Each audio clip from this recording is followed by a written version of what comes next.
IB Nation Sports Talk on a Tuesday. Are you doing? With Jesse Stiers. I'm Sean Stiers. Jesse's still coming to us from the West Coast for one more day before he heads back to the land tomorrow. Has your week in California been everything that you hoped it would be? For the most part, it's getting up at 5 a.m. every day, working. Um, so yeah, it's been nice out here. A lot of work has actually been the main thing, but over the weekend it was fun to have some time off, and it's fun to get done at 2 and like go down to the pool at the end of the day. So I can't complain. I could live with that. I could live with that. Well, hope everybody's having a good day. We've got plenty to talk about today in the wake of Saturday, Louisville. Still talking about it. Sean Davis, by the way, is going to be back with me on tomorrow's show, doing another Wednesday mailbag with Sean Davis. So looking forward to that. He'll be in. We'll have plenty of adventures with Sean tomorrow. So we've got some whiteboard coming up with a little bit. But before we do that, I saw this on the board, the Champions Lounge board at Irish Breakdown. And of course, if you're not a member of the Champions Lounge, you don't know what you're missing. There's all kinds of interaction, and you get like the behind the door, kind of goodies from time to time, the intel and all that kind of stuff. But someone posted this, and I thought it was intriguing. Is 8-4 now the floor or the ceiling for Notre Dame for the rest of this season? They've already got 2 losses. Now, if you think about last year, they're still ahead of last year's pace, but last year is last year. There were things that we were going to forgive last year that we're not willing to forgive this year. But what do you think about this, Jess? 8-4, 8-4, the ceiling or the floor for Notre Dame? Yeah, I think when you're talking about ceiling and floor in terms of an 8-4 record, that's definitely has to be the floor. That is kind of your base. That's where you're starting at in terms of Marcus Freeman in his first year. And I think that if 8-4 is your ceiling, you're not going to last very long here at Notre Dame. And so I have to say that's the floor of 8-4. That's kind of the bare minimum of where people. I think where you start to go to 7-5, 6-6, people are going to get really uncomfortable. 8-4 again is that like kind of fringe, in my opinion, and it has to be the floor because going forward, if you keep doing that year in and year out, you're not going to be here very long with this program and the expectations that the fan base has. So it definitely just can't be the ceiling. I agree. I think that it is the floor as well. I mean, when you look at the rest of the schedule, I mean, it's amazing where we are right now. We're going into game 8, which means we only have 5 games left. You've got USC, you've got Pittsburgh, you're at Clemson, you've got Wake Forest, and you're at Stanford. And I mean, that Stanford game could be a little tricky at the end of the season, especially the way last year's game ended up playing out, even though they have a new head coach and all that. But I agree. I think 8-4 is the ceiling, or not the ceiling, it's the floor. 8. I see now I've got myself turned around and confused. I think it's the floor as well. I don't think that there's any way it's the ceiling, because I think this question gets raised because, well, it's Louisville. How good is Louisville? And to an extent, we still don't know. NC State was the best team that they played before they played Notre Dame. Notre Dame now, in theory anyway, or at least based on ranking, the best team that they've played so far this season. They're going to play Duke coming up here in a couple of weeks. I'm not going to be surprised if Louisville ends up being a 10-2 at worst team at the end of the season themselves, based on the way their schedule goes, unless they just lay some eggs someplace along the way. But again, they've got Duke in a couple of weeks. They finish with Miami and Kentucky, or rivalry game Kentucky at the end of the season, and Miami as well. Again, like, I think that they've got a very good chance to end up being a 10-2 team and probably in the conversation for a New Year's Six Bowl themselves. What's interesting about the ACC is, Louisville's not going to play North Carolina. They're not going to play Florida State. They're not going to play Clemson. Whereas, like, Duke basically plays everybody. Duke could still end up having a pretty good record and being in New Year's Six contention, but they've got to play, I think, probably the toughest schedule of anybody out there. Louisville plays a much easier schedule this year. So I guess my point when I'm talking about this is a lot of people want to compare losing to Louisville to last year's Marshall game. And I there's just just don't buy that. yeah, there's just a huge difference between the two. Now, it was early on. You looked at Marshall and you're like, oh, this coach, and he's got all these transfers and they're going to do so well in the Sun Belt, all this different stuff. It obviously didn't play out that way. Um, this is a much different Louisville team. It's a ranked team for one. They're 6-0, so it's not like they're ranked at the start of the season and they're kind of riding on last year's coattails. They had to earn their way to being ranked, and they had to earn their way to being 6-0. Again, they've got some tough games in front of them, but that Louisville team Saturday night is a much better team than either Marshall or Stanford last year. So they're not in the same category.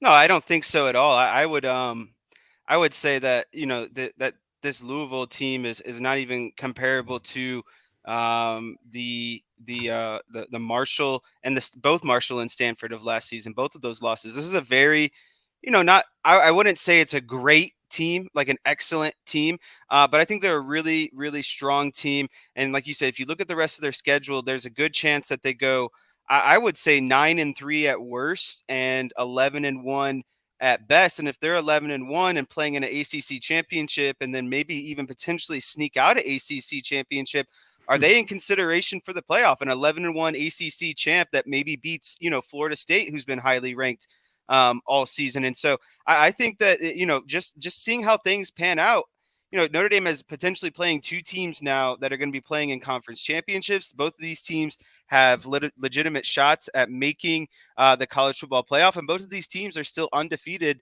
and ranked within the top 10, 15, if you want to say. So it's these losses so far are not bad losses. They're just frustrating losses because in both instances, they didn't perform well enough to win, and they had the ability to perform well enough and win. And in both situations, there was different reasons or different downfalls that caused their demise. And I think that's the frustrating part, is because when you go week to week like this, you can't do something excellent one week and then mess it up the week after and flip-flop basically what you're making mistakes on. You can't have different mistakes week after week. You have to consistently be good at those things and then fix your mistakes and not make them again. And that's the issue with Notre Dame right now, is they're just different mistakes are popping up at different times of the season.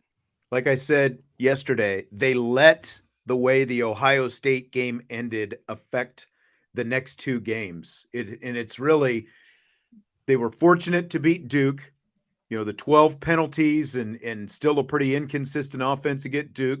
They were fortunate to win that game. And then obviously they turn around and they lose the next game after that to Louisville. They let the end of that Ohio State game affect the next two games. And that's just kind of where they are right now. David says starting this year, he thought Notre Dame had a beautifully high ceiling. However, now that the ceiling is closer to me, I now see it as a popcorn ceiling, and I need to pay for someone to clean it up. Those popcorn ceilings, man. I remember we had the popcorn ceiling back when I was a kid in the 70s and 80s and stuff like that. The popcorn ceiling is just a mess. Just no popcorn ceilings. You okay there? Yeah, housekeeping came, so I had to very quickly run to the door.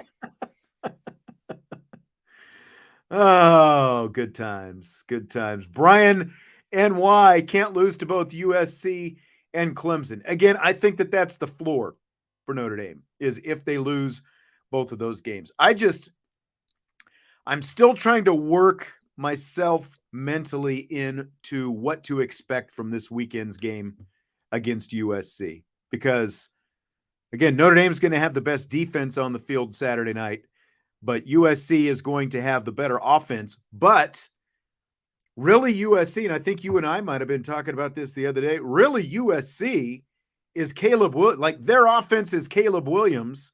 They don't have near the, their offensive line is not that great. They don't have near the skill talent around him like they had last year. It is mostly him driving this team forward, and this Notre Dame team is going to be the best defense that he's faced this year. So again, like processing, you've still got to be able to score some points. That's the problem. I have no idea what the offense is going to look like Saturday night. That's the Yeah, and issue. this is a conversation I had with a friend last night. It's like San Jose State scored 28 against USC. Arizona scored Arizona State I think scored 28. Arizona, we saw what they did last week in that double or triple overtime game. And we were talking, it's like Notre Dame has to comfortably get into the 30s to win this game. I just don't know if they're going to get into the 30s. But like I said, when you start thinking of, some of the teams that have put up 28 plus points on USC, Notre Dame should have no issue doing that. It's just a matter if they're actually going to put together consecutive drives and good play calling and score a lot of points. Because again, I think you need to be in the 30 to 40 range if you're going to beat USC. USC is going to get into the 20s against Notre Dame, and like you said, Notre Dame is the best defense that USC has gone up against, and you would hope that in year two, Al Golden has fixed some things from last year, knowing that Caleb Williams is more, like you said, the catalyst of this offense. That the offense revolves around Caleb Williams. And so it being Al Golden's second year, I expect a lot of big things from Al Golden and the defense this week. It cannot look like it did last year with constant breaking down, Caleb Williams scrambling around everywhere, announcers going nuts because he looks like Patrick Mahomes. You just can't see that anymore, right? And then you can't ask your secondary to guard that long when Caleb Williams is running around in the pocket and wide receivers are starting to, break down in the zone, sit down in the zone and stuff like that. So I think it's a matter of this game is largely predicated on the offensive performance, and that's been the story of the last three games, in my opinion. The defense has done enough. Maybe you can criticize some critical spots here and there on the defense, sure, but overall the defense has done far than enough. So the offense has to answer the bell this weekend. Decaf says, "Pump the brakes, Jesse. Louisville's not making the playoffs." And I said potentially. It's hypothetical, right? I do think the scenario that you talked about, if they end up being 11-1 with one of the losses to one of the three good teams, Duke, like if they lose to Duke, but then they run the table the rest of the way to include Miami and Kentucky at the end of the season and find their way into an ACC championship game, I think they're at least going to be in the conversation. Not saying that, because then if they win an ACC championship game, that means they've probably beaten Florida State or a rematch maybe with Duke or North Carolina. North Carolina's got the best schedule, I think, out of all these ACC teams the rest of the way, because again, they're not all playing each other. They don't have to play Louisville. So I don't know. That's what I mean. And so if you're talking about a Louisville team that's one loss or undefeated against a one loss or undefeated, Florida State, North Carolina, and that's potentially their first or second loss in the ACC championship, I don't see how you can leave, a one loss conference championship out of the Final Four, as long as there's other, one loss conference champions one loss conference champions. And I guarantee that might happen because the Pac-12, the Big Ten, they're all getting ready to play each other. This is the meat of the schedule for a lot of these teams that have been taking it easy to start the season. And, I talked to you about this. I don't think it's an excuse, but it's, the buildup of these last four games and the consecutive playing undefeated teams, ranked teams, and then sandwiching, but Ohio State and USC sandwiched between, Duke and Louisville. No one thought those Duke and Louisville games were going to be anything. And now all of a sudden they're flexed to 7:30 kickoffs. Both of these teams are undefeated. Game days rolling through. It's just there's so much hype around all of these games. And Big noon kickoff. Big noon kickoff. There's just so much fatigue around these games. And I think it really settled in this past game. Big noon kickoff coming in this weekend. Game day, you're right. Game day, back-to-back games and all that kind of stuff. There's definitely a lot of hype around him. Jeff said, with what Notre Dame had coming back and the best quarterback they've had since Quinn, the floor should have been 10-2. I agree. 9-3 tops. I agree. And 8-4 finishes an unmitigated disaster. Completely agree with all of that. But the problem is, 8-4 is a realistic possibility right now, but I also see that as the floor. I don't see it. That would still be bad. Don't get me wrong, because of all the things that he outlined, right. But I still see that as the worst case scenario at this point. But again, based on what we saw from Marcus Freeman last year, I could also see them somehow figuring out a way to win out the rest of the way. I'm not saying they're going to. I'm not looking at this with rose-colored glasses, but I still think it is very feasible because we had like so many, hook shot, like jabs and punches and gut punches and everything. They got sucker punched obviously a couple times last year with those losses, and we were ready to write them off a couple of different times. But look at what they ended up doing when it was all said and done. So I just don't think that there's a way to write them off right now. They've got a lot to get figured out. As John says, they can't come out flat. Talking about this week, if they do, it's a death knell for Marcus Freeman's ability to get things under control. Completely agree with that as well. What do you think? So let me ask you a question then. No, you're not allowed to ask me questions. Complete hypothetical here. And I know there's a lot to happen, right? But if Notre Dame finishes 10-2 and gets into New Year's Six Bowl, are you happy with the season at this point? Yeah, completely. If they finish 10-2 and end up in a New Year's Six Bowl, I mean that's best case scenario right now. Like I know we had again like somebody on our boards who was presenting a case for Notre Dame as a 10-2 team ending up in the playoff. That's not happening. That's not happening. That's not happening. But if they end up in a New Year's Six Bowl, I mean, show of hands, who would sign up for that right now? Being in a New Year's Six Bowl. Oh yeah, if you're Notre Dame. Well, that's what I'm saying. Going into if you told me at the beginning of the season this team goes 10-2 Mm-hmm. and makes a New Year's Six Bowl, I think I'd be okay with that because I expected them to lose one of three of Clemson, Ohio State, USC, and then if you figure in there's a mulligan somewhere else, and that mulligan is potentially a Louisville team that again we don't know what's going to happen to them, but if they go to 11-1 an ACC championship, I think you can live with that sort of mulligan, right? And if Ohio State also runs the table again, you can live with losing to Ohio. Like there's still a lot. Sucks, but at the end of the day, you can live with it. Right. Yeah. And so that's what I'm saying is like there is so much more left in this season. And while there's so many frustrations that we've seen over these last three games, what did we learn about Marcus Freeman last year when they went through these frustrations? He put, his backup was up against the wall, and he won some tough games to finish out the season. And I think that's what you're going to see. That's not me being optimistic. I just think on paper, Notre Dame has a very good chance of finishing out this season very strong. And I honestly feel better about USC than I do at Clemson at the moment, because I think, Clemson is more of a physical in the trenches kind of team. And I think that's what's really, Notre Dame hasn't done well in those kind of games the last three games, getting into these more physical matchups. And so USC is going to want to spread it out. Not as physical and obviously rely more so on their speed and athleticism. So I just think there's a really strong possibility to go 10-2, and I'm okay with that. And I think that's the frustration that I think everyone has to kind of get over is we all saw Marcus Freeman, we all saw the recruits, and we got a really good quarterback to start the season, right? And so obviously the expectation is to be better than 8-4. Well, 10-2 is still better than 8-4. And I just think as Notre Dame fans, we there's this kind of perception, and it ties into a lot of how the Cowboys are treated too. It's like it's a national championship or Super Bowl bust mentality every season. And as soon as those things don't happen, everyone wants to write them off. Well, it's like, I got to break it to you, everyone. Those 11-1, 12-0 seasons are way less likely than the 10-2s and 9-3s. And so I think we need to lower our expectation of what Notre Dame is in general. Oh, you're going to get in trouble now. You're going to get in trouble now.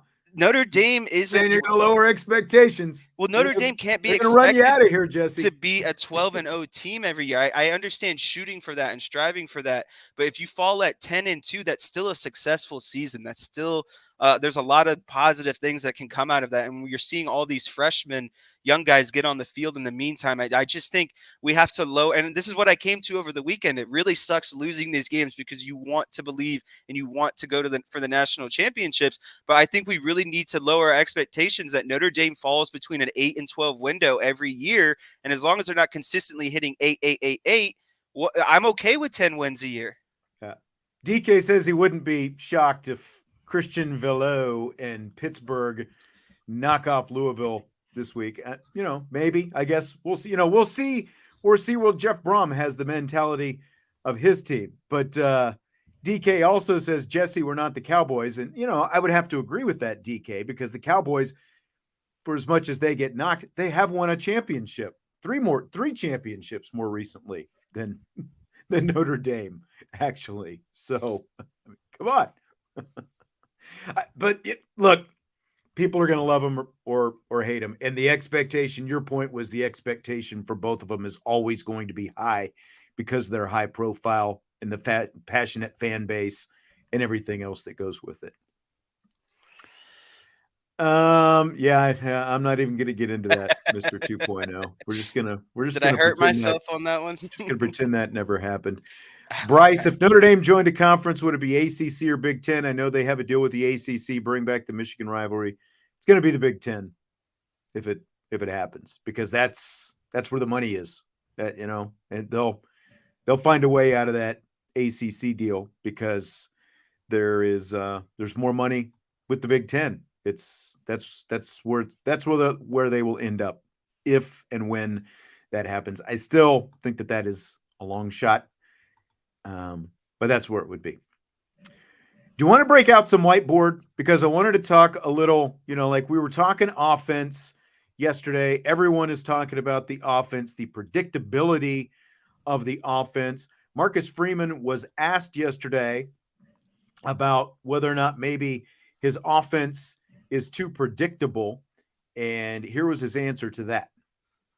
If we're going to call it, we keep saying the word predictability. If we're going to call a play, right, there's a reason we call it, and we feel like it can have success. We have to execute it. We have to execute it. A lot of offenses are predictable, but you can't stop them, right? We can say we know what USC is going to do, but you have to stop them, right? And so the same thing with us is that we have to find ways to continue to get the ball in others' hands, right? And what we can't do is put our team and our offense in a position where we feel like we have to throw the ball all the time because we're down 10, down 14, down 21. We can't do that. But we have to block better, and it's not just the O-line, right? Our perimeter, our wideouts, our tight ends, everybody has a piece in blocking, and we have to make sure we're blocking. And a lot of times, if you don't have success running the ball, everybody says it's the offensive line's fault or it's predictable or whatever term we want to use. But it's there's a lot of people involved with making sure they get their job done so we can have success running the ball. So it all boils down to coaching. I'm not going to point my finger at the players. It's coaching and making sure that our guys know exactly what to do, and then they go do it so we can execute on a play that maybe you can predict what we're doing. Yeah, coaching execution, that's what he's putting it on. And like he said, he's not going to point the finger at the players. He's not pointing the finger at his assistant coaches either. But I guess the problem I have with what he's saying there is, a lot of teams are predictable, but they still come out and they execute the play. Well, the problem is Notre Dame is predictable right now, and they are not coming out and executing the play. And when you come out and your offense is facing 8 and 9 man boxes, and based on formation, the defense knows with pretty high probability what you're going to do, at least the kind of play that you are going to run, then it shoots your argument right down the drain, right? I came with a lot of ammunition today, and I just need to make some disclaimers here. Marcus Freeman, I love you, brother, but that was a whole pile of crock of crap. Everything that just came out of his mouth in there. So, first of all, he says we need to block better, right? That's something I heard in that statement. We need to block better. Well, let me bring up my first screen for you real quick, and you tell me how the blocking is looking in this picture. What do we see right here? Do we see every guy a hat on hat blocking someone in this picture? Yeah. Right? Yeah. We see a hat on hat, right? Every offensive player that Notre Dame hats has are on here, hats, and you still have 3 guys unaccounted for. So what does that mean? That means that you have 9 guys in the box and you're running 13 personnel. It's not hard. They're outmatched. They don't have enough guys to block how many guys are in the box. So, okay, Marcus Freeman, that's the first thing that we talked about. Let's block better, okay? And then he then goes into certain sets, mean certain plays. And I get that. That is part of football. Sometimes you're lining up in a play and you're going best on best, and you're just relying on your guys being better, and you're relying on just getting the push, right? Well, I hate to break it to you again, Mr. Freeman, but I went through all of Notre Dame's offensive drives this last past game. I stopped after the interception, and then there was one more drive after that, a fourth down sack. I didn't count the touchdown, and I didn't count The the very end, fumble. the last Yeah, two drives. that was Yeah. BS. The game was over at that point. That's what I was telling Vince yesterday. By the time the game got to that point, I'm already trying to put the finishing touches on my story. It's like the outcome is pretty much known at that point, and I keep looking up, and it's like, are you kidding me? This game is still going on. How is it not over yet? But yes, alas, it did continue for a little while. It kept us all in our misery. So what do you have here? Yeah, so I like I said, I went through all the drives. Notre Dame had 6 first half drives, 6 second half drives. So what did I do here? I guess I want to kind of show everyone what I was looking at first. I looked at personnel, and then in parentheses here you can see S or C. S means shotgun, and C means under center. So I'm tracking are they in shotgun? Are they under center? Obviously, the next column is runner pass.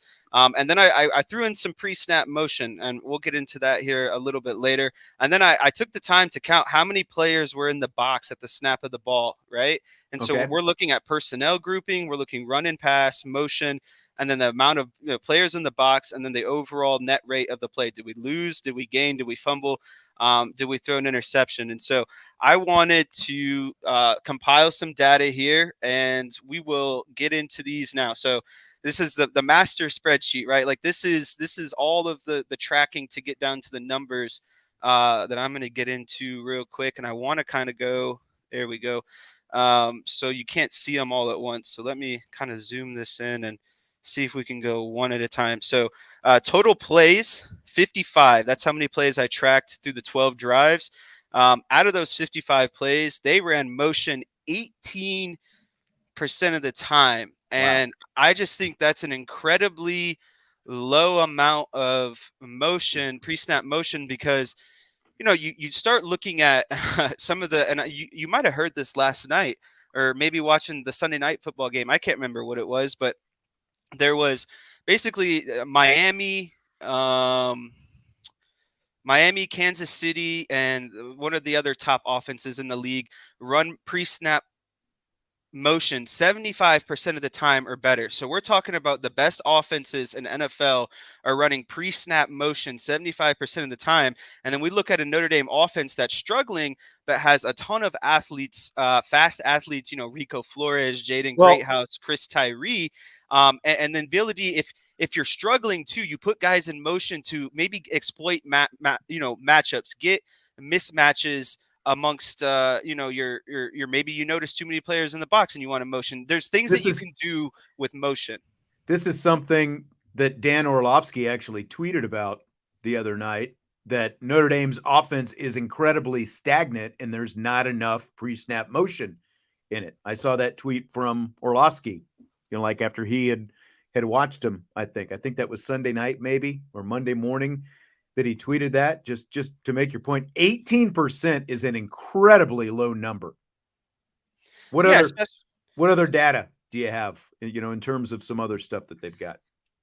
So out of the times that Notre Dame were under center and had multiple tight end looks, whether that was 12, 13, we saw 14, and I think we saw 22 once. So anytime they had multiple tight ends and were under center, so they had 11 plays out of multiple tight end personnel under center. That run percentage was 82% of the time that they were going to run the ball with multiple tight ends under center, right? And so that averages out to that there was 11 plays. Out of those 11 plays, they ran the ball 9 times for 82%, right? Okay, so what's the net loss or gain on plays under center in these multiple tight end sets? We're averaging 2 yards a run play. And you're running out of center with multiple tight ends 82% of the time. So 82% of the time you're running it and you're only getting 2 yards. 2 yards. That's quite incredible, right? It's not good. And so then the next thing I was looking at is how many players were in the box under center during these plays.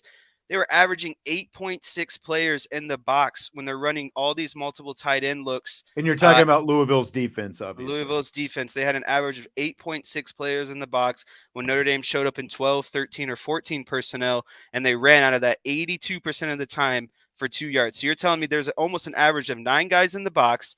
They're running the ball 82% of the times when 9 guys are shown in the box, and they're only getting 2 yards net on average, essentially. So, I mean, you tell me, Marcus Freeman, if you're showing your hand a little bit about what you're going to run and how those plays are being run and how successful they are when you're completely under center, giving your hand that you're going to run the ball.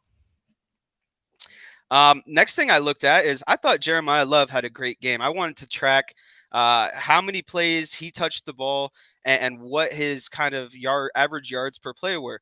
Jeremiah Love was involved in 7 plays in terms of the run and pass game. He averaged 7.6 yards every time he touched the ball. And so when Marcus Freeman just said in that clip, we need to give the ball to Estime, I don't agree with that either. I think that there needs to be a little bit more dynamic of Jeremiah Love getting some touches in there, because he's obviously, if a guy who's averaging 7.6 yards per game when he touches the ball, that's a guy that needs to see more of the ball. In my opinion. And when you're lining up in multiple sets and running Estime down the middle and everyone knows you're running, you're only getting 2 yards. Why are we not hitting the outside with Jeremiah Love? You know, he's averaging 7.5 yards every time he's touching the ball. And so then the last thing I looked at was how many plays were out of shotgun. 44. So out of the 55, 11 were under center. 9 of those 11s were run. And then out of shotgun, 44 plays, they passed the ball 75% out of the time. So we're talking Notre Dame when in shotgun, you know, empty set, 11, 12, whatever you want to call it. When they're in shotgun, there's a 75% chance of pass. And when they're under center with multiple tight ends, there's an 82% chance of run.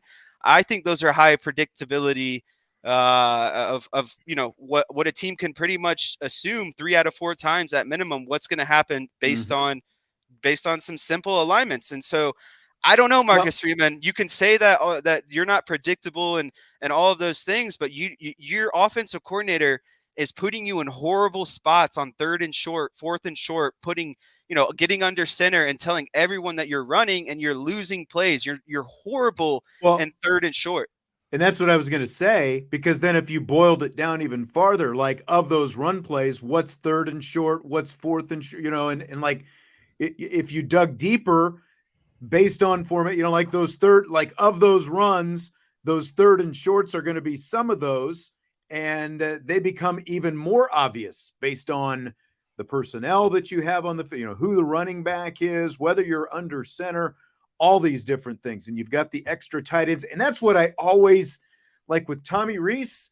That's what I hated about the extra tight ends. It's like, it's one thing if you want to run it on 3rd and short, but to bring in all these tight ends, this is a conversation we had to have all last year. You're bringing this 12 and 13 personnel on the field. All you're doing is inviting more hats in the box and creating more mismatches, just in terms of the numbers advantages, like you were talking about, in that photo that you showed. It's like all these guys had hat on hat, but you still had 3 free men because there were too many men in the box to be accounted for.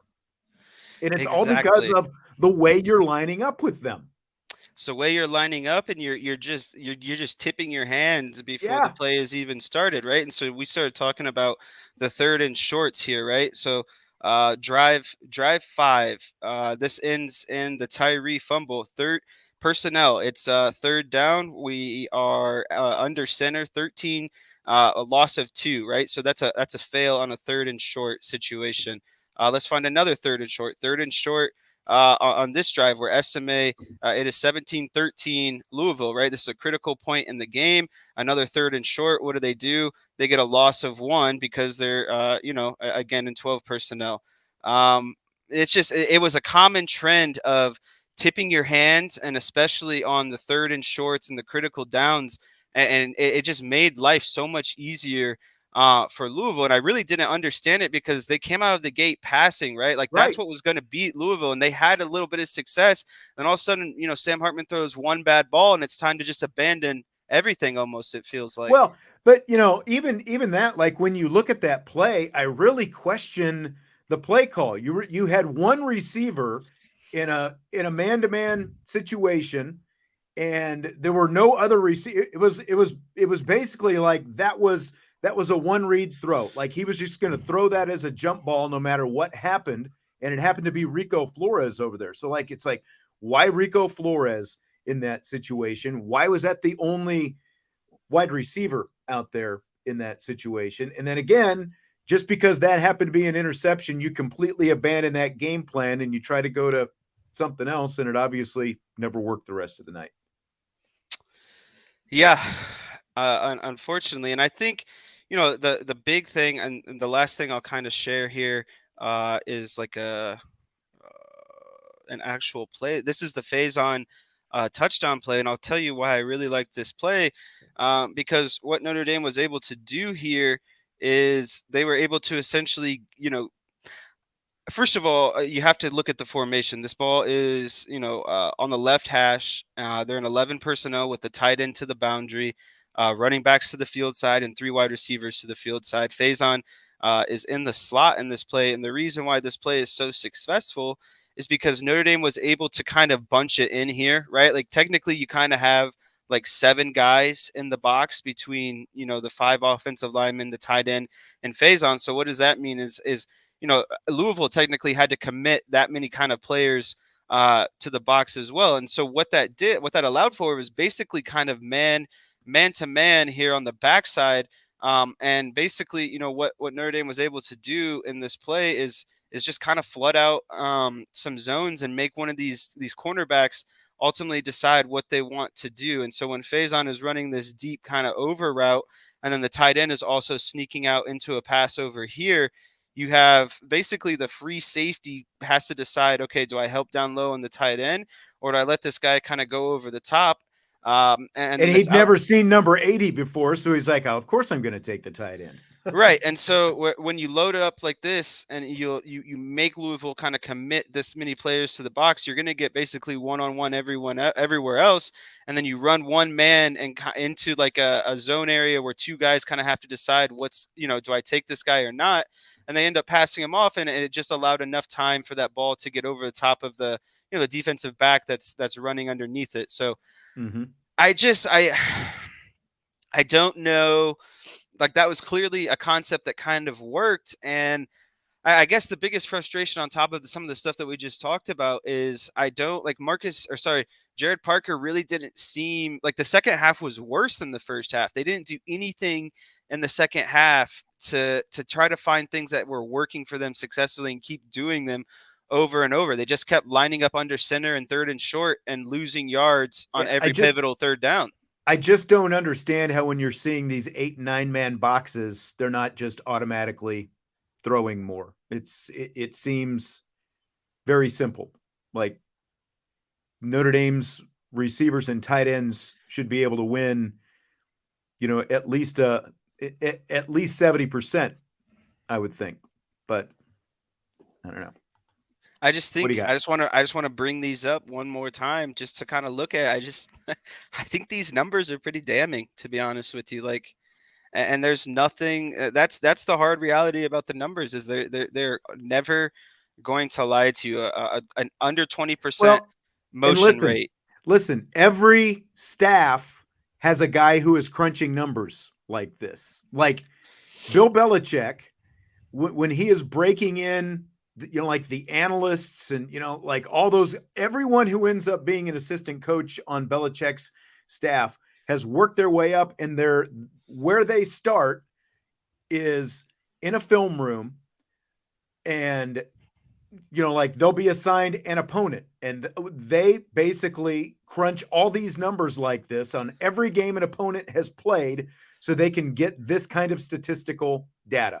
Like that's what those guys do. They just sit there and they're in that film room for like 15, 16 hours a day, and they're crunching films on opponents so they can have these kind of tendencies. What are they going to do with this personnel on the field? What are they going to do in 3rd and short? What are they going to do 3rd and 5? All these different situations. That's all these guys are doing. And this is just plain data that everyone has at this point. That's why you have all those analysts on the staff. This is not like some kind of proprietary, data. Everyone's got this kind of stuff. And when you look at it like this, it's pretty simple and it's pretty damning, really.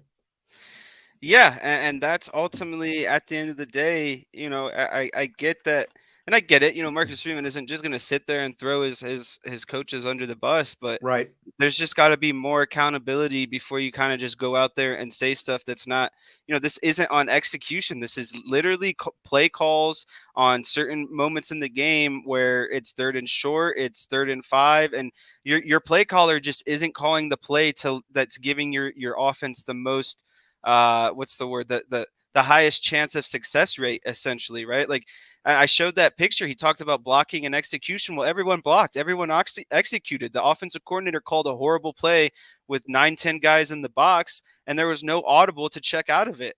So what are they supposed to do in that instance? They got to run the play, and it's a failure because you called that play. Yeah, that's what it comes down to. Do you have any more whiteboard material? That's it. Unfortunately, the how quickly I went through this, I wish I'd had more to say. Well, this is good data. But, again, like being able to sit here and look at this. And I think here's what I'm going to do. I'm going to take a picture of this so we have this so that we've got that. And I'll do something with that a little bit later. But yeah, it's, again, like when you look at that and the fact that plays under center, that they're going to run 82% of the time as soon as they go under center. And when they're in shotgun, they're going to throw it 75% of the time. That's just based on what they're doing, one way or another.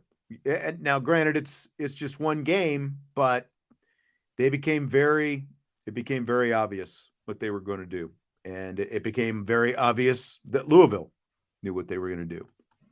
So, all right, Jess, are you ready for rapid fire? I think that's the perfect segue to get us into some rapid fire. We will continue some of this conversation here in just a second. I wanted to start off with this, though. Fill in the blank. Under Armour announcing the Marcus Freeman Coaches Collection apparel line yesterday is blank.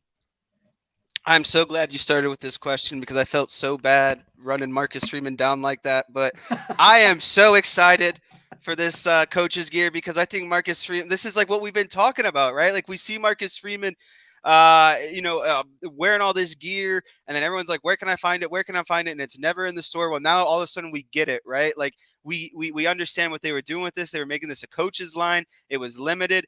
I'm so excited for this. I can't wait. I've already looked at some of the stuff online. But I just think it's exciting and it's just tremendous marketing and advertising on behalf of Notre Dame. Just another way to kind of suck that money out of us because it makes us think that it's this great new thing because only Marcus Freeman has wore these things. The head coach of Notre Dame, the guy who's, all the chiseled face and the nice hair and everything. Like Marcus Freeman is like essentially a model in some regards. And so I'm very excited for all this stuff. I mean, it's finally here. Like what's amazing to me though, is like the timing of this couldn't be much worse. It's like Marcus Freeman's approval rate. Like if we were, politics or elections, or Marcus Freeman's approval rate is probably at an all-time low right now. So what do? Hey, let's announce the Marcus Freeman Coaches Collection, on a Monday when he's getting the toughest questions, that he's probably ever had. It's like, if you were going to do this, why didn't you do it in July when if you're Under Armour, when you announced the renewal of the Under Armour contract and all that? It's like, okay, we're renewing the deal for another 10 years. And here's Marcus Freeman stuff that you can get. And, I guess opinions vary based on what you got. Like, I was a little surprised. I thought that there would be a little bit more in there than what there is. I mean, it's good looking stuff. It's always going to be good looking stuff, but I was, again, the timing of it is kind of what surprises me. It is about time they do something like this and actually take advantage of the fact that, they've got the head coach of Notre Dame who does look like a male model out there wearing their stuff and is always photographed well wearing it. Yeah, John, supply chain issues. That's exactly right. So you've got the Marcus Freeman Coaches Collection. Be happy with it. People have been clamoring with it or for it for a long time. So you brought up checks and audibles as far as Sam Hartman when we were talking about the offense a minute ago. So Marcus Freeman asked if Sam Hartman has the ability to audible at the line of scrimmage. We give them freedom in certain aspects to change the call, but sometimes there's no option to change the call. If we want to run the ball, we got to run the ball. And you know, a lot of times those situations, I'll tell Coach Parker that, hey, this is a 4-down situation. You know, hey, you got 2 plays to get the first down here. But then all of a sudden, twice it happened, we got a tackle for loss. And when we get tackles for loss, then I have to decide to punt or take a field goal. So what we got to do is figure out why those tackle for losses happen. And that's what I told Coach Parker and his staff. It's not as much the play call, it's how do we make sure that if we call this play, we can execute it. Because if we can't, if we don't have an answer for what they're doing, then we probably shouldn't call that play. Okay, Jess, that was the answer to, does Sam Hartman have the ability to audible at the line of scrimmage? What do you think? Does he actually have the ability to audible at the line of scrimmage? There was some things in there that have me leaning like hard no. The certain aspects, and if we want to run the ball, we are going to run the ball. I think when he said that was just like shooting himself in the foot, and then he quickly tried to divert to a topic that has no relevance to what he was just asked. The 4th down situation, if we're trying to run to set up another play, that still doesn't count for if they show up to the line of scrimmage and you know you have 2 plays to get it, but the one play isn't showing you the look you want, then why shouldn't you check out of it and get a better play to get positive yards for 4th down, right? So that had no relevance to the question that Marcus Freeman was asked. And so Sam Hartman does not have the ability to audible. And I think that's sad. He's a 6th-year quarterback. He knows football. He knows how to read coverage, all of those things. He knows how to count guys in the box. And I think it's a huge mistake on the Notre Dame offensive staff if you don't have a built-in check for almost every play. You should be coming to the line of scrimmage with a play that can be run, that a pass play can be run and a run play can be run depending on what is given to you in the box. And it's a 2 simple options. Check. Yeah, especially if you're not going to RPO, because if you're going to RPO, then that takes care of it. You don't necessarily need to audible because he's reading where the extra defender is and he's making his decision, run pass based on that. But if you're not going to RPO and you've got, as you said, this is a smart guy. He's got a degree from Wake Forest, and he's at Notre Dame as a graduate student, and he's in his 6th year. And it sure seemed like he was able to make some checks early on, but for some reason, we definitely didn't see the ability to do that. And it is concerning when you hear Marcus Freeman say, "Look, if we want to run the ball, we're going to run the ball." And it's like, so you're just going to keep beating your head against a wall for no reason? Because I know he mentioned, it wasn't in that answer, but he said something about doing the same thing over and over again, the definition of insanity. But I mean, that's basically what you got, going back to those numbers that you just showed us with the tendencies that they have and the fact that they were not willing to adjust based on seeing an 8 or a 9-man box in front of them and just making a simple check and throwing the ball rather than trying to run the ball. And like, you didn't even get into the fact, like when you were talking about that earlier, where's play action? Where's play action in all of this? Like, again, if you're not going to let the quarterback make any changes, then as much as you want to run the ball, if you're going to, if you see an 8 or a 9-man box and you're going to line up and it's, regardless of down or distance, just the ability, because of the tendencies that you've shown, if you at least show play action, you might give the quarterback a chance to actually complete a pass because you're going against tendency now.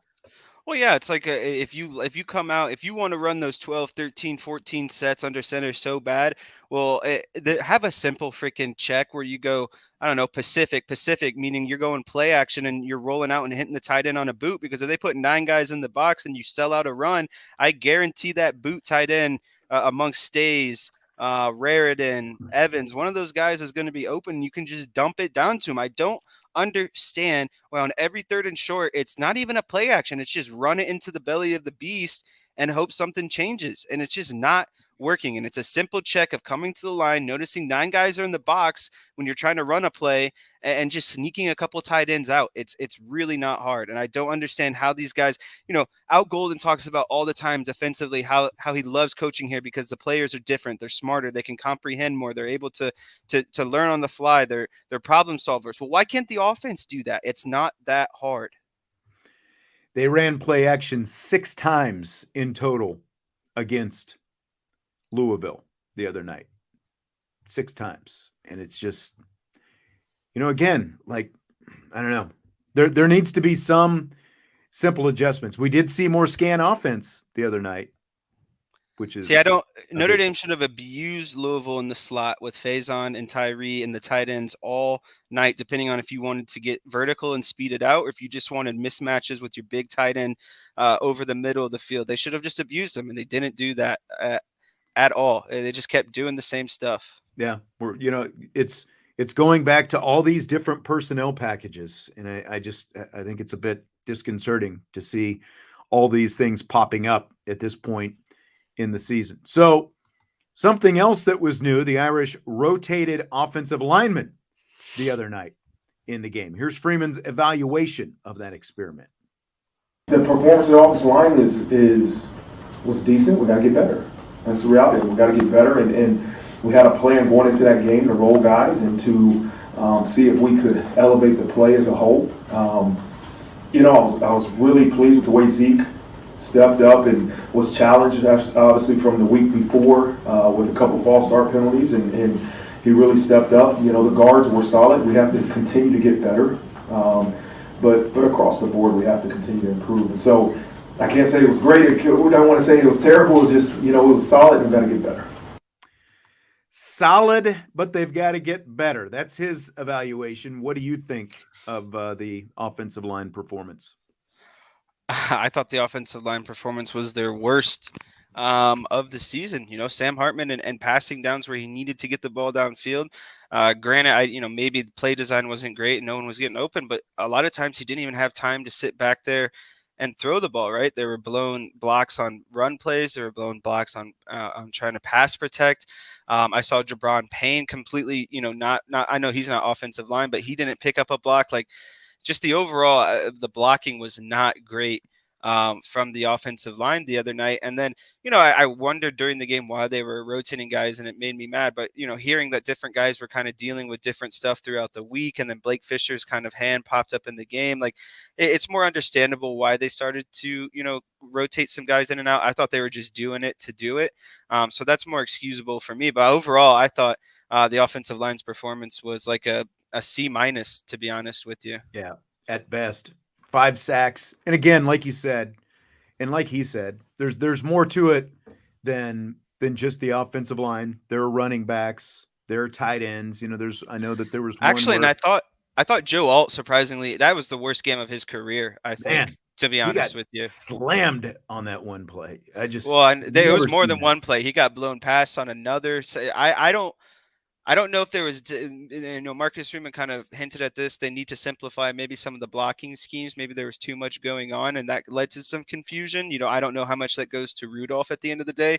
But Joe Alt looked horrible. Like I said, worst game of his career, and the offensive line was at its worst too this season. But again, like if he really means we've got to coach better, then that goes back to these tendencies. Everything goes back to these tendencies, because if you are that predictable in terms of run pass based on the formation that you have and the personnel packages that you're sending on the field, you are not putting your offensive lineman or anyone else who has to block in position to succeed, because Louisville was just pinning their ears back more times than not. 5 sacks, 8 tackles for loss, both season highs against Notre Dame. They only run for 44 yards, 1.6 per carry. You're not putting your guys in a position to succeed, whether you're rotating or not, when you're that predictable with the kind of formations that you're showing. Yeah, I can't agree more. What were you chuckling at? I missed something in the Stymie said they snuck some of that Kentucky bourbon into Notre Dame's Gatorade. They might have. I thought that was funny. Crying Belly says, I dare teams to load the box on Notre Dame. I don't know if that's sarcasm I or think what that's some big exactly. sarcasm. It must be. I guess maybe like is he saying that as Marcus Freeman? I guess I don't know. It was not a good night. It was not a good night. It was not an average night. It was a below average Yeah, and night. I But just think that the biggest contributions to this loss were play calling, situational play calling, and the offensive line stunk. I think those combinations, you're not going to win a lot of football games when you're not calling the right plays in the right situation, and your offensive line is just having its worst day of the year. NH wants to know 70-30 coaches versus players for the I'd say issues in the loss. 75-25 is where I'd be more so at. And I would say that some poor tackling and some bad offensive line blocking is at 25. Maybe 70-30 is a bit more appropriate. I think it's right around there. Because again, when you break everything down, starting with the fact that Notre Dame was so predictable based on the way they lined up and who was on the field, I think it stems from that. Mr. 2.0 sums up entirely the demonstration that I went through earlier today. Execution is blocking 8 with 6 guys. That sums up everything Yeah. I just talked about. So I mean, literally, like if Brian or if like if he wants to sit there and say, okay, well, the blocking wasn't bad. Well, sure. Like on that picture, that photo that you showed, guys technically on that play had their blocking assignments down, but you still had 3 guys unaccounted for. Right. So that's execution. That's on the coaches. Those 3 are on the coaches. Like you can say that they executed. Yeah, those 3 are on the coaches. DK wanted to know if you could whiteboard the 4th and 11, but punting the ball. I like that one. Very funny. David says he does believe that Freeman has his fingerprints on the offense this year, and I'm believing he did this year as well. When you look at what this year's offense has become, and you're talking about a defensive-minded head coach who wants to establish the power run game. Yeah, who's talked about, I want this to be an offensive, defensive line-driven team, and he wants that power run game. And I mean, it sure looks like it. You had, when you were in college, from your freshman to your sophomore year, you had a defensive coordinator take over as head coach. Did you feel a shift in sort of the a difference in the offensive philosophy? Oh yeah, immediately. We wanted to spread it out. Wanted to spread it out a little bit more and get our guys less between the tackles and get the ball out a little bit more. We didn't have very good quarterbacks, so it was get the ball out quick and kind of rely on our like a RPO kind of run type system. And before we get too far down this hole, I wanted to get into this comment by Crystal Rose a little bit ago. Maybe Hartman was so frustrated because he was forced to run plays he knows isn't going to work. I think this is a topic that has to be talked about, because I'd be pissed if I was Hartman too, a 6-year quarterback, and I notice coverage and guys in the box, and I'm told I can't check out of it and run a play that is doomed, right? Like that would be very frustrating as we had a lot of people talking yesterday about seeing Sam Hartman, like when they were huddling up on the sideline and the team would be huddled up and he'd just kind of be standing there to himself outside the huddle and those kind of things, looking a little bit miffed. I think that's a very good, valid point. Maybe it was because again, it's just like, okay, we're just going to keep beating our head against the wall, doing it this way. I think I'd be probably upset as well. Joe had a super chat that he slipped in there. Thanks, Joe. He said, hi, fellas, just dropping in, busy making dinner, some gnocchi. I saw this fall's 80-20 coaching, and it's Parker and Freeman for putting up with it. I'm not sure for putting up with it, but what do you think?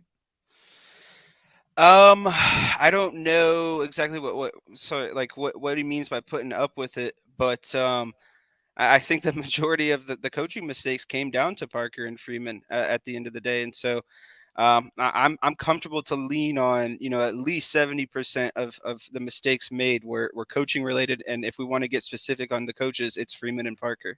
Yeah.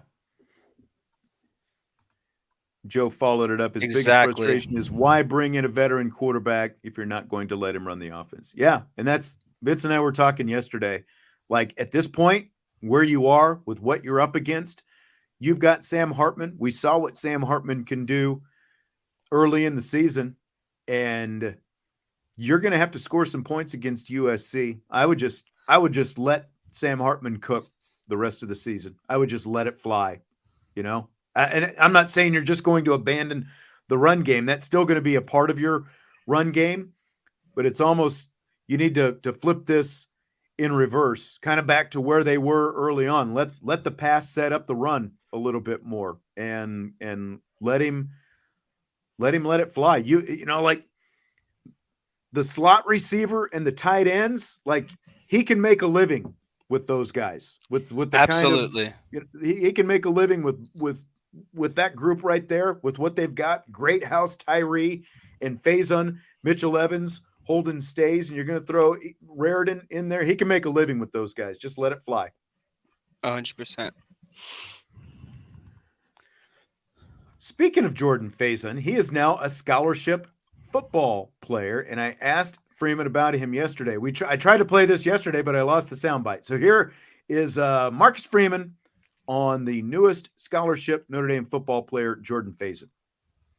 You know, Jordan had gotten scholarship offers out of high school by a lot of different football programs, but he is a national lacrosse prospect, and he was committed to Notre Dame to play lacrosse, and we wanted him part of our football program. And so he's been a talented individual from the moment he stepped on this campus in fall camp, and he has shown that he has a lot of ability. He's continued to improve throughout the first 6-7 weeks of the season, and because of some injuries, we moved him. 3 weeks ago, he might have been on scout team. He was on scout team 3 weeks ago, and then we had some injuries, and we started moving him up with the travel squad, and he's continuously gotten better and gained the trust of his coaches. And we knew going into this game we're going to play him. I couldn't tell you that he's going to go and score a touchdown and have another big catch, but we had a lot of faith and trust that he could perform, or we wouldn't have put him in there. And so it was really good to see him make those plays. Right, to do it in practice is one, but to make them in the game is another thing that he did it. So is he part of the plan going forward? Absolutely. And also I was wondering if you can kind of clarify, because you mentioned the lacrosse scholarship, kind of clarify what the implications of that are, like what happens with the scholarship going forward since he's played football now? So he'll be on football scholarship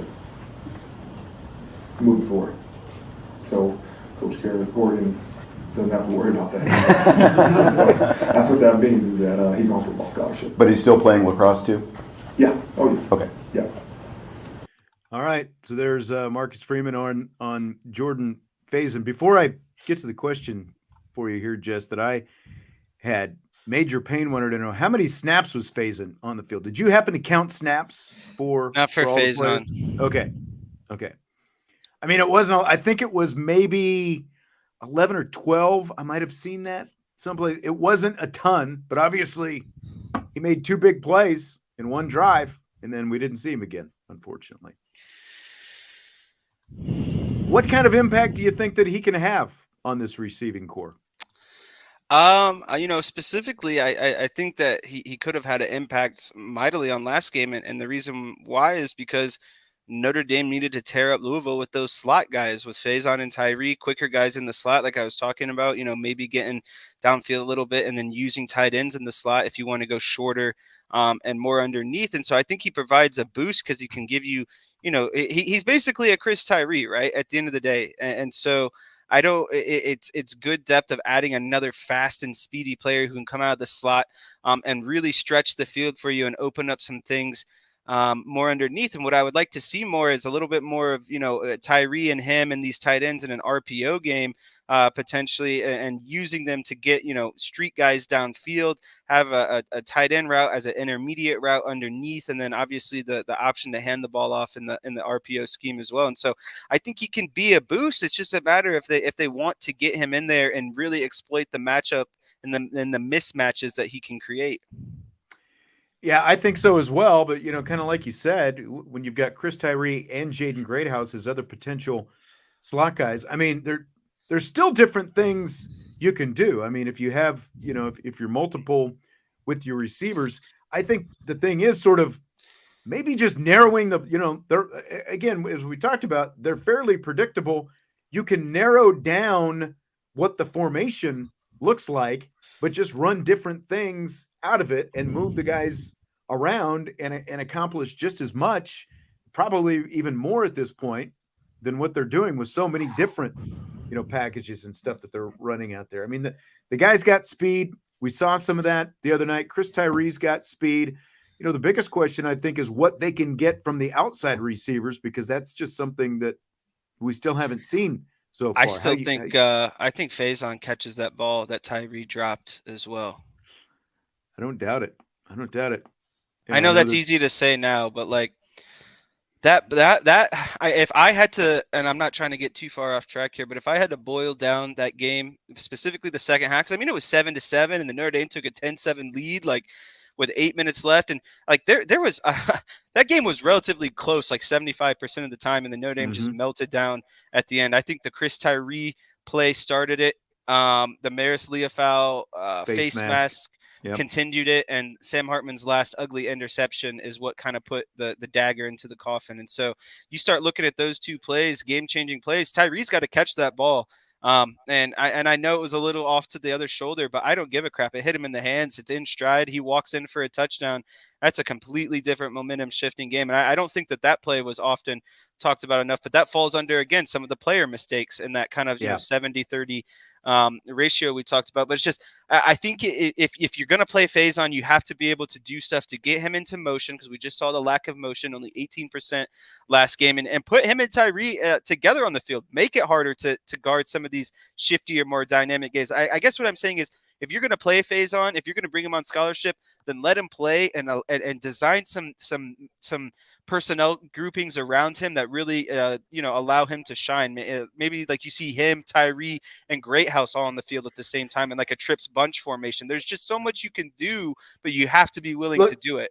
Yeah, and I mean, if you line those guys up next to each other, just kind of like what you were saying before, they weren't even lined up next to each other, but depending on how you line these guys up and what kind of routes they run, you're going to make the safety have to make a decision. And he's going to make a decision, but one of the two should end up being open, especially when you've got the kind of speed, like if you're going to line up, like you can have Tyree and Faison on the field at the same time. And if you line them up next to each other, you're going to make someone have to make a choice, and it's going to be a choice that they probably don't want to have to make.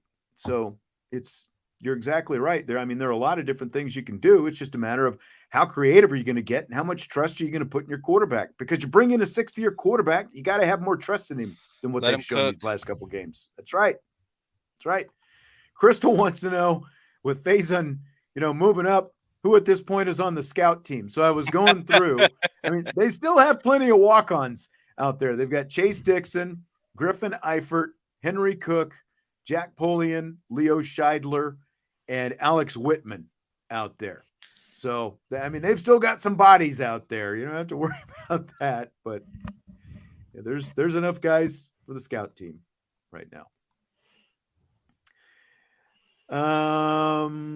Robin said, really liked your numbers crunching, Jesse. Wonder why no one on the staff hasn't realized that. It's amazing. You would think that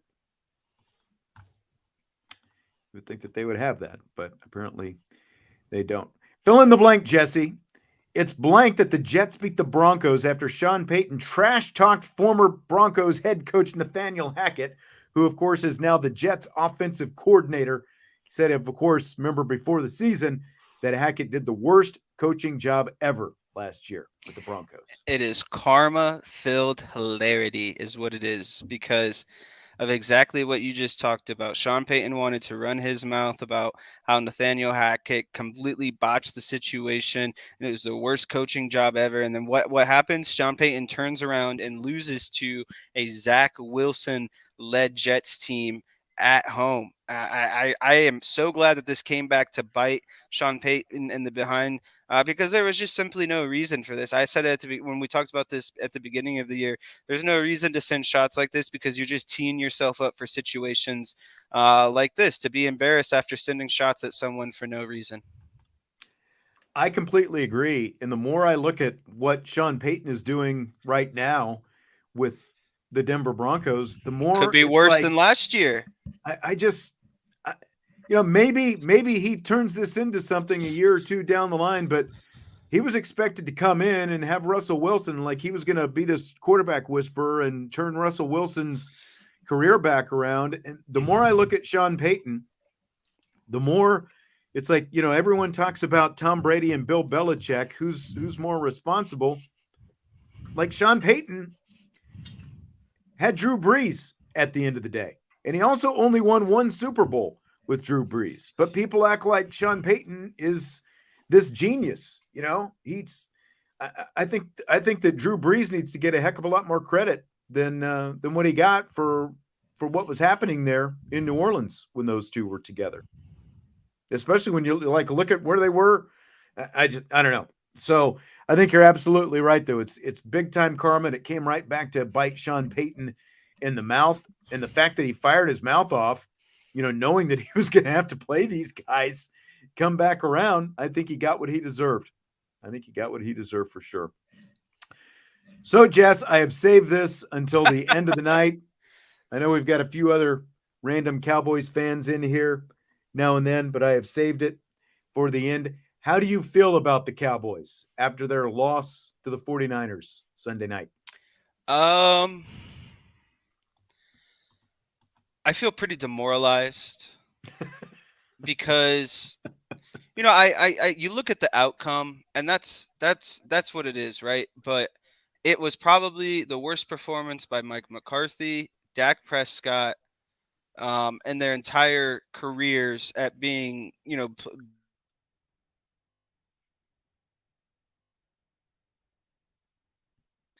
Dak Prescott played a horrible game.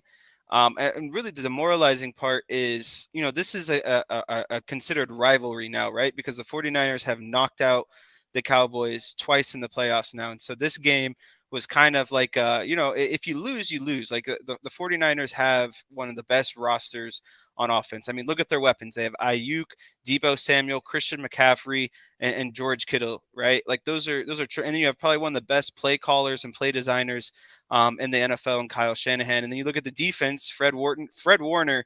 I think Dak has nightmares about Fred Warner. He's just a Dak, like he eats Dak up. He plays his best games against Dak. And then you add their, Greenlaw, and then you add Bosa coming off the edge, and then their secondary is really solid. Like it's just a great roster. But I guess what I'm trying to get at is the Cowboys just needed to show that they could spar. They could go 8 or 9 rounds with the 49ers, but they didn't close that gap at all. That gap blew open. And so it's demoralizing because I have no confidence that, the Cowboys are going to make the playoffs. I'll tell you that right now. I bet on that right now confidently, but they're not going to beat anyone in the regular season that's going to show you that they're prepared to play the 49ers again, potentially in the playoffs, right? And so that gap between the Cowboys and 49ers has just gotten bigger. So it's demoralizing because it just feels like we're going to waste a whole season. They're going to get to the playoffs, and they're just going to lose to the 49ers the same way that they have the last 3 times. It's going to be another Cowboys season, is what you're saying. Is they're a playoff contender, but they're not a legit Super Bowl contender. I had little to no expectations going into Sunday night because of everything that you just outlined. I said it going in. If they got pushed around by the Arizona Cardinals a couple of weeks ago, what are they going to do against San Francisco? They had no chance against San Francisco, and you're right. It looked even worse last night than it did in the playoff. Nice pits there, by the way. It looked even worse.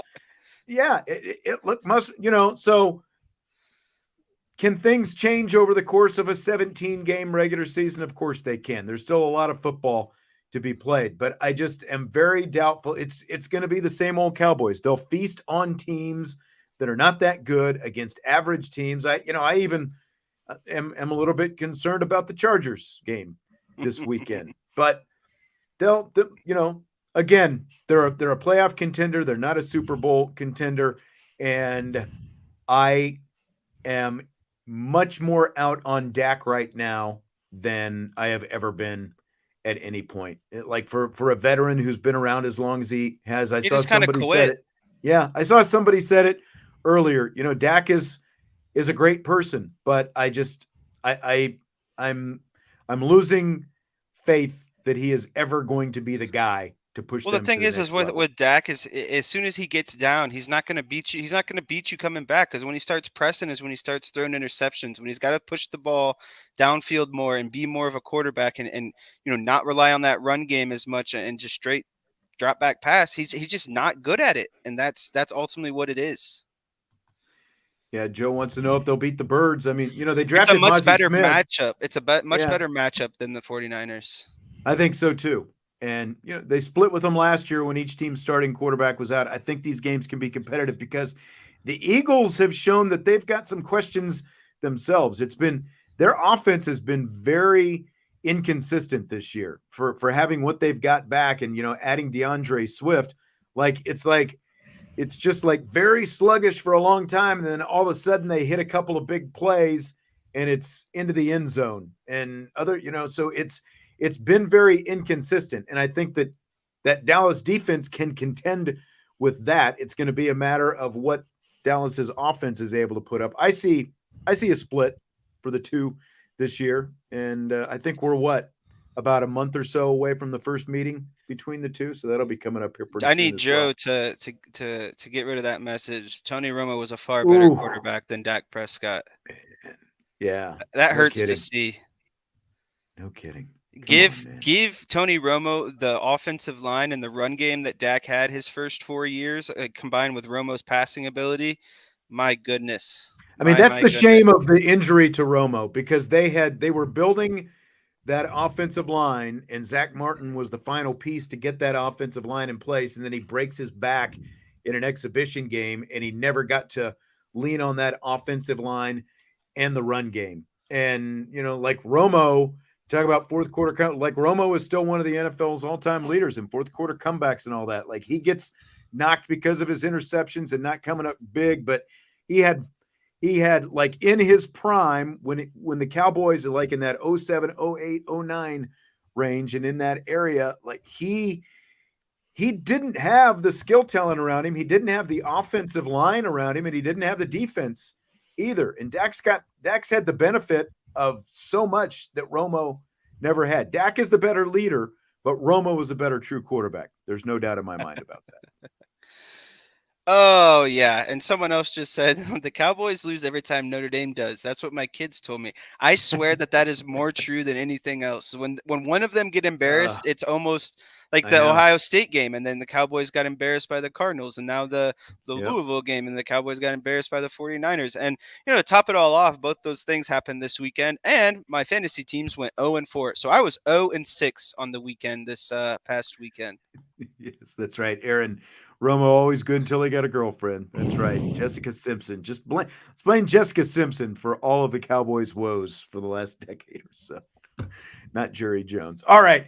That's going to do it for tonight. Thanks for being here. We appreciate you. As always, a lot of great interaction and passion from the fan base tonight on the show. Lower those expectations, everyone. That's right. Keep them low. That way you'll be happy when things go well. Sean Davis is going to be back for the Mailbag Show tomorrow. Jesse, safe travels home tomorrow, and I will talk to you later in the week. Thursday. All right. Hit the like button on your way out. And, of course, subscribe, rate, and review. And we'll talk to you tomorrow on IB Nation Sports Talk.